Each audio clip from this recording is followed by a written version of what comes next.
Sang penguasa kehancuran terkejut. Meskipun level sebenarnya dari lawan tidak diketahui, siapapun yang dapat menghancurkan klon dewa dari guru spiritual setidaknya harus berada pada level kaisar dewa berdimensi tinggi. Ini tentu saja merupakan masalah besar di Abyss. Pikirannya berpacu dengan pikiran-pikiran, dan tatapan Dewa Mi telah jatuh pada klon dewa yang dipadatkan oleh Dewa Ling di depannya. Tidak, klon dewa ini, kekuatan intinya terlalu tipis. Itu hanya ilusi dan tidak bisa menjadi bentuk nyata. Pupil mata Lord Midao mengecil, tetapi sebelum dia bisa membuka mulutnya, dengan hembusan, klon dewa yang telah Lord Lingdao upayakan dengan keras untuk dipadatkan tiba-tiba menghilang seperti gelembung mimpi dalam sekejap. Bahkan klon dewa tidak bisa dipadatkan. Lord Midao menghirup udara dingin. Siapa orang ini? Begitu kejamnya hingga dia tidak hanya menghancurkan klon dewa sang guru spiritual, tetapi dia juga memusnahkan kekuatan inti berdimensi tinggi di dalamnya, tanpa menyisakan apapun. Tidak, sang guru spiritual tampak marah dan meraung putus asa. Tanpa klon dewanya, dia tidak hanya tidak dapat menemukan jejak Molly, dia bahkan tidak dapat melihat sekilas kekuatan yang dia rasakan di lautan kosmik. Ini berarti bahwa dia tidak mendapatkan apapun dari perjalanan ke lautan kosmik ini kecuali menjadi liar untuk sementara waktu. Tidak mungkin. Dengan kekuatan anak itu, bagaimana mungkin dia bisa memusnahkan klon dewaku sepenuhnya? Sang guru spiritual tidak dapat mempercayainya. Tiba-tiba dia menoleh dan melihat sekeliling. Pupil di antara kedua alisnya gelap gulita, mengandung niat membunuh yang tak berujung, dan kesadaran spiritualnya berkembang pesat. Anak itu pasti tidak lari jauh. Dia pasti masih di dekat sini. Ling Daozu meraung tanpa sadar. Anak itu, hati Tuan Midao tergerak. Mata jurang dan indera ketuhanan guru spiritual mencari dengan panik, dan tiba-tiba, dia merasakan ada yang tidak beres. Dia segera melihat ke dinding membran lorong jurang di samping. Di sini, sang guru spiritual tiba-tiba datang ke sini dan pupil matanya sedikit mengecil. Dengan kekuatannya, dia samar-samar merasakan ada sesuatu yang salah di sini. Tidak mungkin. Master Lingdao menunjukkan ekspresi tidak percaya di dalam hatinya. Pada saat ini, Lord Midao juga menoleh dan melihat. Setelah melirik dengan mata dewa penghancurnya, dia langsung terkejut, dinding membran jurang di sini tampaknya telah robek. Buka! Lord Lingdao berteriak dengan mata dingin. Dengan dengungan, dia mengulurkan tangan kanannya. Telapak tangan yang mengerikan itu mengandung kekuatan dimensi tinggi yang mencengangkan, merobek kekosongan dan merobek celah kecil di dinding membran lorong jurang di depannya. Benar sekali, dinding membran saluran jurang memang rusak dan baru saja diperbaiki. Mungkinkah anak itu sebelumnya benar-benar merobek dinding membran jurang dan memasuki badai jurang? Guru spiritual itu menarik napas. Dinding membran jurang tidak dapat dirobek oleh orang biasa. Anak itu hanyalah puncak kaisar dewa tingkat menengah. Saya khawatir dia bahkan tidak dapat merobek dinding membran lautan kosmik. Setelah orang ini datang ke jurang, kekuatannya akan semakin tertekan. Bagaimana mungkin dia dapat merobek dinding membran jurang? Lord Midao juga terkejut, dinding membran jurang berada di dalam jurang, dan hanya orang kuat tingkat dewa penguasa jurang yang dapat merobeknya. Ketika orang-orang dari laut semesta datang ke jurang, asal-usul dalam tubuh mereka ditekan. Orang yang dapat merobek dinding membran pastilah yang terbaik di antara para kaisar dewa berdimensi tinggi. Raksasa mana dari laut semesta yang telah turun? Mata Lord Midao berangsur-angsur menjadi dingin. Makhluk sekuat itu dari lautan kosmik turun ke jurang pastilah sebuah peristiwa besar yang tidak bisa diabaikan begitu saja. Terutama jika tujuan pihak lain adalah membunuh Hades, itu akan lebih merepotkan. Meski kemungkinannya tidak tinggi, sang penguasa kehancuran harus tetap waspada. Desir, dia tiba di celah lorong jurang, menatap badai jurang yang tak berujung, lalu terdiam. Badai jurang yang luas, bahkan dengan kekuatan mereka, mustahil menemukan yang lain di jurang yang luas ini, tidak ada bedanya dengan mencari jarum dalam tumpukan jerami. Tiba-tiba, pupil mata Lord Midao mengecil, dan sepertinya ada aliran darah yang mengalir melalui kehampaan. Aliran darah ini sangat tipis, tetapi masih dapat dirasakan olehnya dan Lord Lingdao.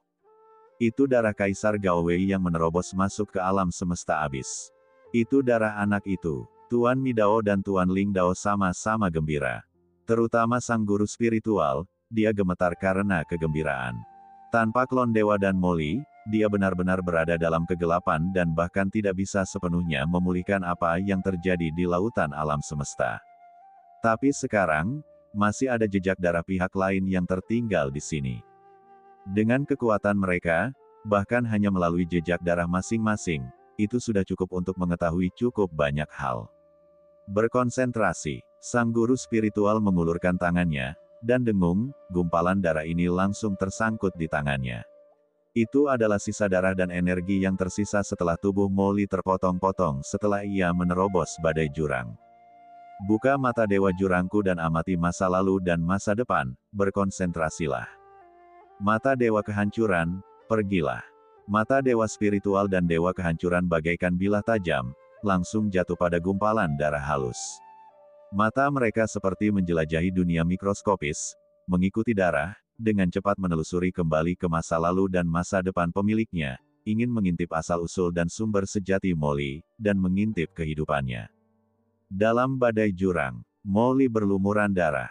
Badai jurang yang mengerikan telah memotong tubuhnya menjadi beberapa bagian, dan tulang-tulangnya terlihat jelas di beberapa tempat. Namun dia menggertakkan giginya dan terbang dengan liar di sepanjang badai jurang, karena dia tahu betul bahwa semakin jauh dia menjauh dari lorong jurang guru spiritual, semakin aman baginya. Seharusnya sekarang sudah waktunya, kan? Badai jurang ini sangat mengerikan, dan guru spiritual seharusnya tidak dapat mendeteksinya. Setelah terbang selama waktu yang tidak diketahui, Molly berpikir dalam hati. Tapi pada saat ini, tiba-tiba, dua kekuatan tak terlihat turun dari kegelapan, dan Molly merasakan sedikit krisis di benaknya. Ini, apakah guru spiritual sedang menghitungku? Tidak, selain guru spiritual, ada satu orang yang lebih kuat. Molly terkejut. Secara tidak sadar mengaktifkan asal-usul kerajaan jurang dalam tubuh. Berdengung, kekuatan tak kasat mata bangkit dari tubuh Molly, mengaburkan semua sebab dan akibat serta petunjuknya. Dia seperti orang tanpa akar yang melompat keluar dari 3 alam, tidak lagi berada di 5 elemen, dan tidak dapat dideteksi. Di dalam lorong jurang, penguasa Dao spiritual dan penguasa Dao kehancuran mengikuti jejak darah dan energi Molly, terus-menerus memata-matai dan menganalisis sebab dan akibat orang ini. Semua informasi yang tak terhitung jumlahnya yang terkandung dalam darah memasuki mata kedua guru besar Tao. Namun, yang mengejutkan Master Dao Spiritual dan Master Dao Penghancur adalah bahwa aliran energi darah ini benar-benar kosong. Kedua Master Dao yang hebat itu tidak dapat melacak asal-usul sebenarnya dari aliran energi darah ini, apalagi menggunakannya untuk memata-matai masa lalu, masa depan, dan keberadaan masing-masing saat ini. Bagaimana ini mungkin? Sang penguasa penghancur dipenuhi dengan keterkejutan dan kemarahan. Tidak peduli seberapa maju orang ini di laut semesta, dia akan ditekan oleh aura jurang begitu dia berada di jurangku. Dengan kekuatan kita dan bantuan berkah jurang, bahkan jika dia adalah kaisar dewa berdimensi tinggi, kita seharusnya bisa memata-matai beberapa petunjuk. Bagaimana mungkin tidak ada yang seperti ini?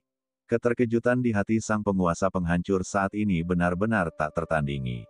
Orang yang bahkan lebih terkejut lagi adalah penguasa Dao spiritual, karena dia sangat menyadari tingkat kultivasi Molly yang hanya merupakan puncak tahap menengah kaisar dewa. Hanya seorang kaisar dewa tingkat menengah, dan aku bahkan tidak tahu latar belakangnya. Apa yang terjadi? Siapa dia? Untuk menghitung latar belakang dan posisi terkini seorang kaisar dewa tingkat menengah di lautan semesta, belum lagi tidak dapat mengetahui latar belakang dan posisinya saat ini, bahkan leluhurnya selama 18 generasi seharusnya diselidiki. Situasi seperti yang baru saja terjadi seharusnya tidak terjadi sama sekali. Seseorang mengganggu pengawasan kita. Siapa dia? Berani sekali mereka mengganggu keberadaan kita. Tiba-tiba, Tuan Midao dan Tuan Lingdao mendongak, dan keduanya memikirkan kemungkinan, lalu berteriak dengan marah. Sebab, saat mereka memata-matai jejak darah ini, mereka samar-samar merasakan bahwa ada kekuatan yang turun, menyembunyikan semua rahasia surga. Hal ini membuat kedua guru besar Tao terkejut dan marah. Ledakan. Mereka menatap gumpalan darah berkabut dengan mata setajam obor, menembus lapisan dimensi. Mereka marah dan ingin menemukan keberadaan yang menyembunyikan rahasia surga. Ledakan. Dua dewa besar jurang sedang memata-matai pada saat yang sama. Betapa mengerikan kekuatan ini. Kekuatan berdimensi tinggi yang mengerikan melonjak dalam kehampaan, menyebabkan guncangan di alam semesta ruang waktu yang tak terhitung jumlahnya. Dua penguasa Dao yang agung, penguasa Mi Dao dan penguasa Ling Dao, pada saat ini, mengesampingkan dendam masa lalu mereka dan bergabung.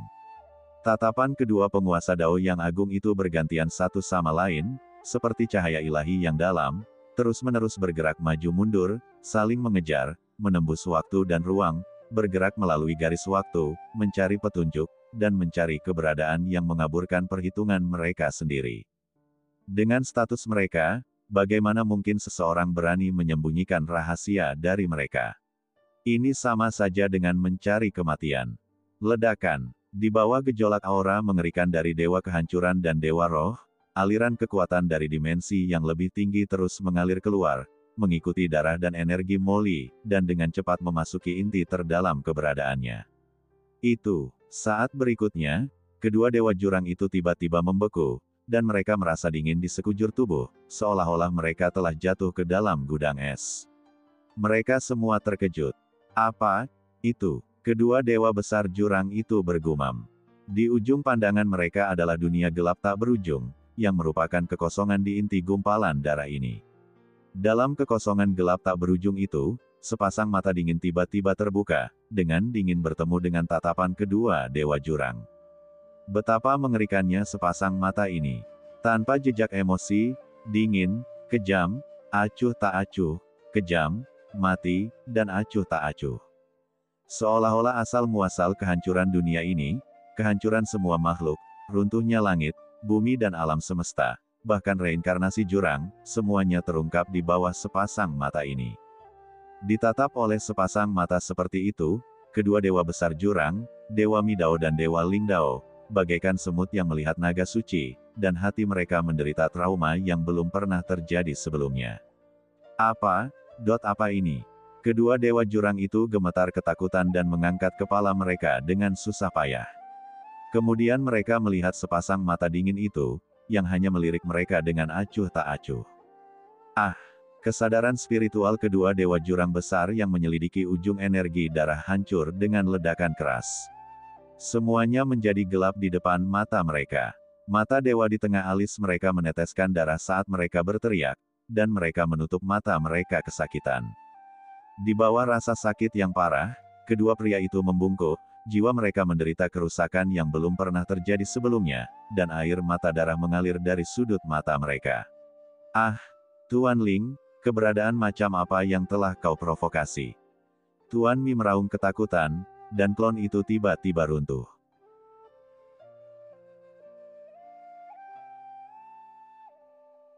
Ledakan. Begitu pihak lain meliriknya, klon Dewa Mi Dao tidak dapat menahannya sama sekali. Klon itu meledak dalam sekejap dan langsung menghilang di lorong jurang. Pada saat ini, kuil Tao Sang Penghancur berada. Sosok kuno tengah duduk bersila, memancarkan aura yang mengerikan. Di sekujur tubuhnya, kekuatan jurang yang tak berujung menyebar ke segala arah seperti sinar, menarik energi mengerikan di sekitar jurang. Tiba-tiba, pupil mata sosok kuno itu tiba-tiba terbuka dan dia berseru tidak percaya. Dengan suara gemuruh yang melengking, dua garis darah dan air mata yang mencolok mengalir dari pupilnya, menggantung di wajahnya, cukup mengejutkan, seperti hantu. Ledakan. Kemudian aura mengerikan meledak dari tubuhnya, menyebar ke segala arah. Dengan suara gemuruh yang dahsyat, langit dan bumi di sekitar dojo hancur, seolah-olah itu adalah kiamat. Itu Lord Mi Dao Su. Apa yang terjadi? Mungkinkah Dewa Dunia Bawah telah meluncurkan serangan diam-diam lagi? Di wilayah Lord Mi Dao Su, banyak orang kuat mendongak dengan ngeri, merasakan raungan marah dan gelombang mengerikan yang datang dari Lord Mi Dao Su. Mata mereka dipenuhi ketakutan dan hati mereka ngeri. Wus wus wus. Sinar cahaya yang dipenuhi aura menakutkan menyerbu ke arah dojo Master Tao, namun sebelum bisa mendekat, raungan dingin dan marah Master Tao terdengar. Semuanya, kembalilah ke sini. Aku baik-baik saja. Suara gemuruh itu seperti guntur, langsung mencapai telinga semua orang.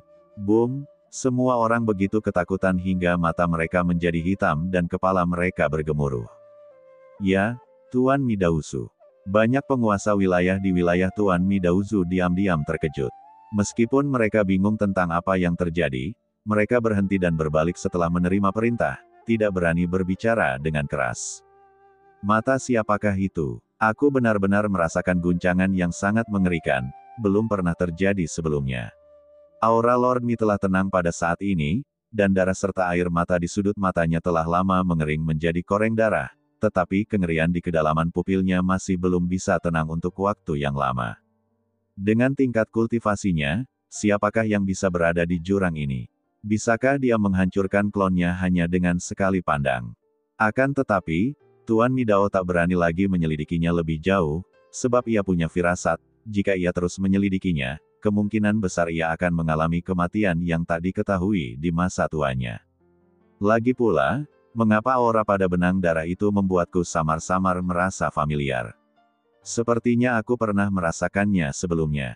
Lord Midao mengerutkan kening, pikirannya menjadi tenang, dan dia tidak bisa menahan perasaan sedikit bingung.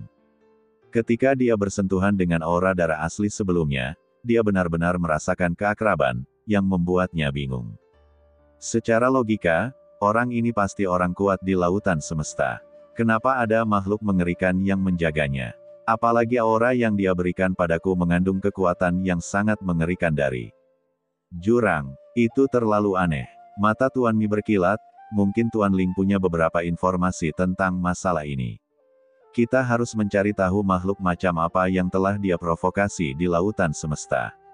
Wus! Dengan kedipan tubuhnya, Master Midao sekali lagi dengan susah payah menciptakan klon, yang bergegas menuju dojo Master Lingdao.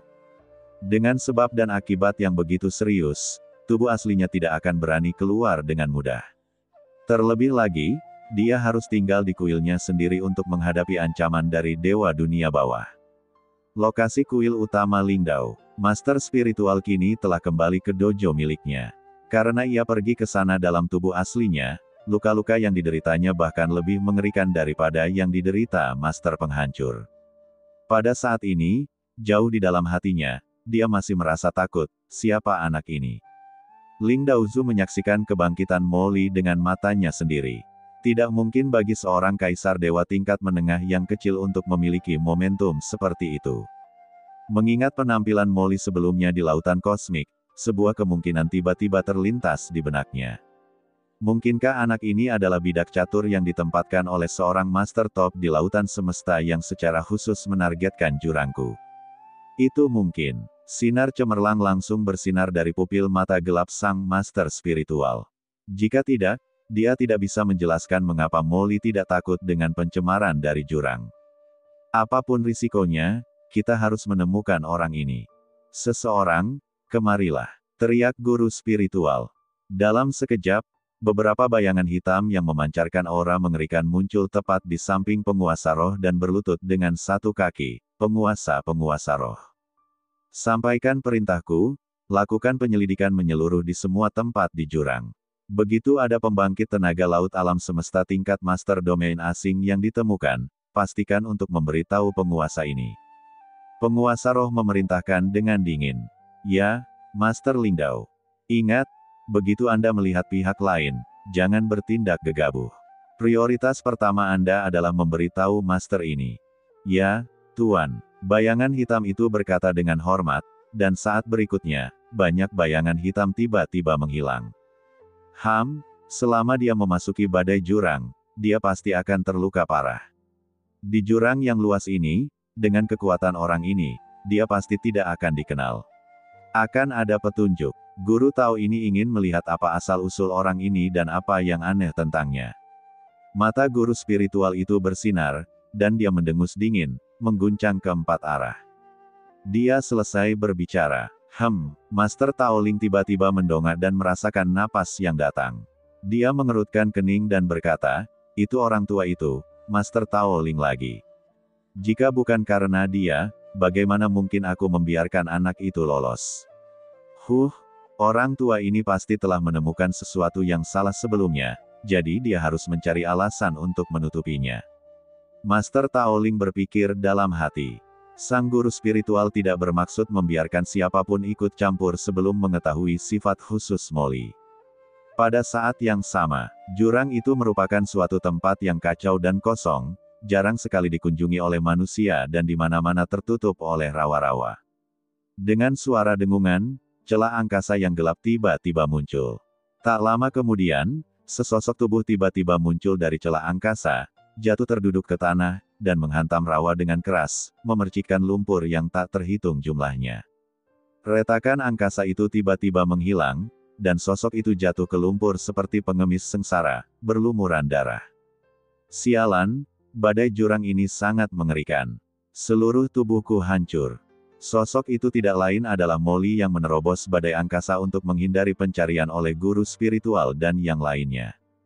Dibandingkan sebelum dia memasuki badai angkasa, Molly berada dalam kondisi yang lebih menyedihkan saat ini, tidak ada satupun bagian tubuhnya yang utuh.